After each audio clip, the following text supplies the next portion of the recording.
Here we have the 2021 Vintage Cruiser 19C SK by Gulfstream. This is the walkthrough. Up front you have your front tongue jack. You have a light right here if you're hooking up at night. On off right here. Then your controls for up and down. You have your 7-way and your chains up front, and you have a breakaway right there. That is an emergency brake basically. So if for some reason the trailer were to come off and the chains failed, it's just a little pin right here, and that'll pull out and lock up your brakes. Up here, you have a little storage right here for your sewer hose. So this door just opens like that. Then you can store your sewer hose in there. Also right here, this is where you'd put your battery, or where we would put it. Then right here, this is your propane tanks. Nice little cover right there. Turn them on. Then you have your regulator right here. This little lever right here tells you what tank it's drawing from. So switch it over and it'll draw from this tank.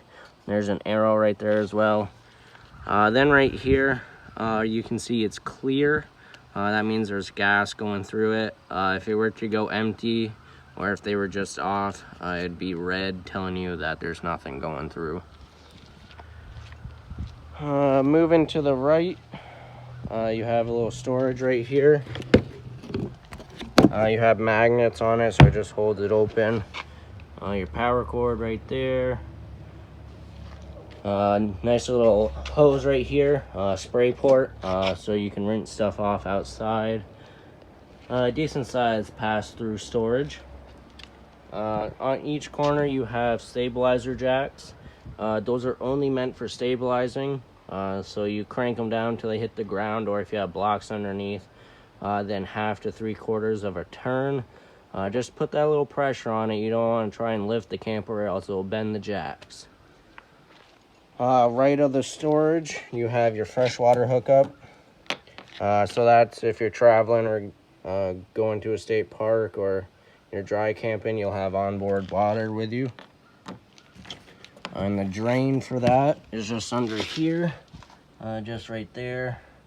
And there's a little screw cap that'll go in there. Plug it up. You have a nice little slide right here for your jackknife sofa. Then moving down, you have your sewer outlets right here. So it's empty right now. We just did a pre-sale on it. But you have your gray tank right here. So that just pulls out and closes. So your gray tank right here. And then this is your black tank right here. And then you have a little cap, which that just screws on. And that's where you'll screw the end of your sewer hose to. It's all labeled right here. So your wastewater, that's your sink and shower. And then the sewage is obviously your toilet. Then down here you have some more connections. So you have your city water connection. So that's if you're at a campground and they have water hookups. You hook your hose directly to here. Before you hook it up, you want to get a brass water pressure regulator. Just make sure that your lines don't blow out, or if the campground doesn't have the proper pressure, it'll keep it at a proper pressure. So you want to make sure you have that, and that just goes directly to all your faucets and your toilet and stuff.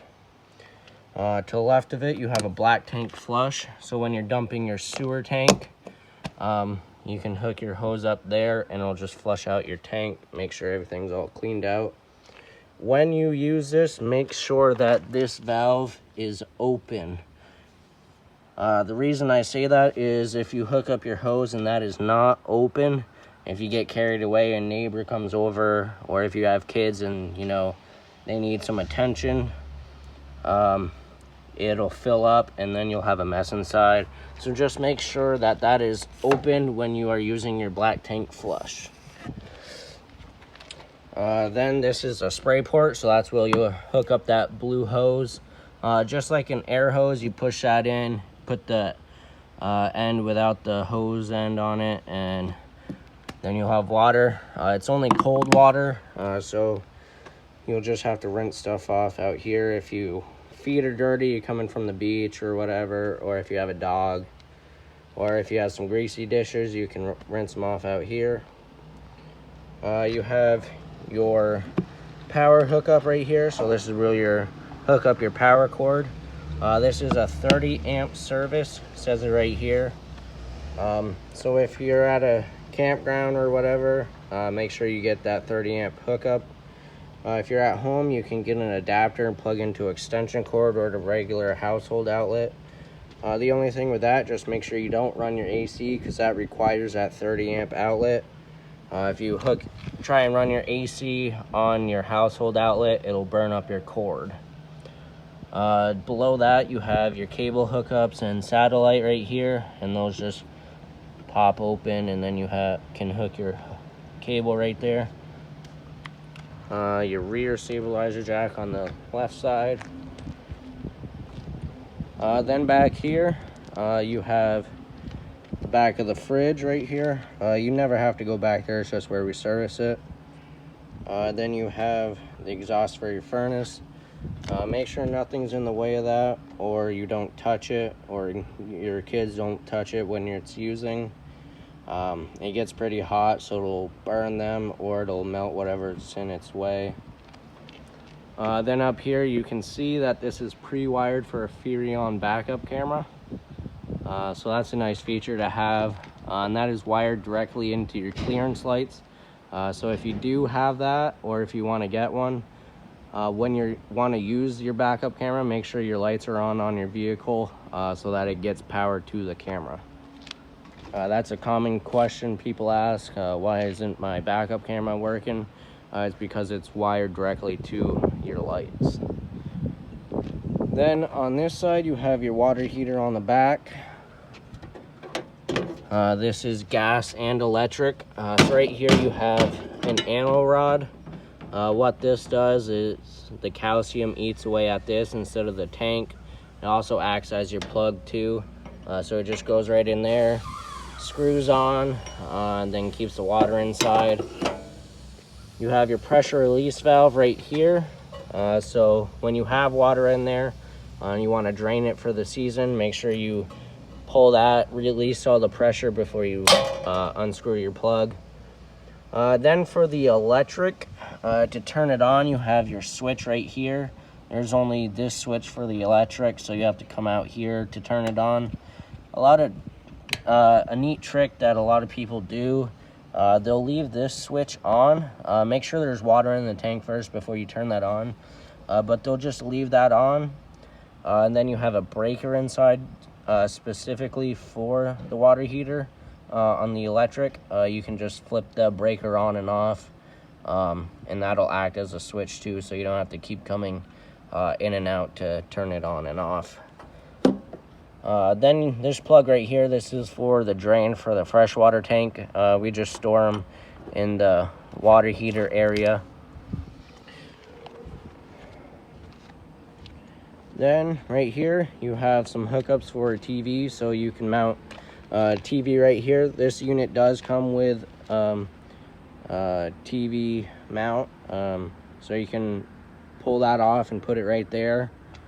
Then you have cable hookup right here for the TV. Again, that just pops off, and then you can hook the cable from your TV there. Then an outlet to plug it in, or if you want to hook some lights on outside or whatever. You have some outside speakers, so you can play some music outside. Then this right here is the vent for the stovetop, so that just pops open. When you're traveling, just make sure you snap that closed so no debris or water gets inside if it's raining while you're traveling. Then over here is for the other side of the storage. You have a couple light switches right here. So this one will be for this LED, and then this one you have some lights up front. Then you have a crank for your front tongue jack if you lose power.